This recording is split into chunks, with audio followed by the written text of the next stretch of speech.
تحریک لبیک پاکستان جو کہ ایک پولیٹیکل رجسٹرڈ شدہ پارٹی ہے اور پاکستان کی مقبول ترین پارٹی ہے، جس کو پاکستان کے اندر باقاعدہ رجسٹرڈ کروایا گیا۔ حافظ سعد حسین رضوی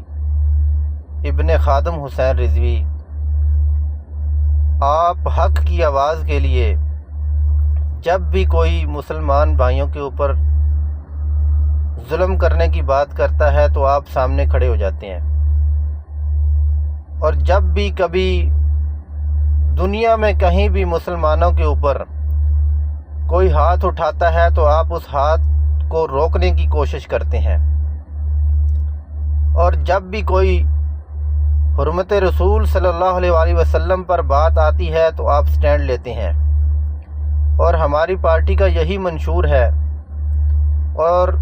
ملک پاکستان کے اندر جس میں نظام جو ہے وہ آج تک برٹش کا قانون چل رہا ہے، ہماری کوشش ہے کہ یہاں پہ نظام مصطفیٰ صلی اللہ علیہ وآلہ وسلم آئے، اللہ اور اس کے رسول کی بات ہو، اللہ اور اس کے رسول کے احکامات کو جاری کیا جائے۔ یہی منشور رہا پارٹی کا، اور ملک کی حفاظت کے لیے، اس کی حدوں کی حفاظت کے لیے ہم ہمیشہ ملک پاکستان کے ساتھ کھڑے ہیں، کیونکہ یہ ملک ہمارا ہے اور ہم ہیں پاسباں اس کے۔ لیکن جو لوگ حق کی آواز کو دبانا چاہتے ہیں اور دبا رہے ہیں، ملک کے اندر انتشار پھیلا رہے ہیں، فساد پھیلا رہے ہیں، لوگوں کو یرغمال بنا رہے ہیں،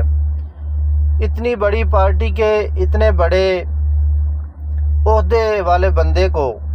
ایک پارٹی کا سربراہ ہے، لوگوں کے دلوں کی جان ہے، لوگوں کے دلوں کی دھڑکن ہے،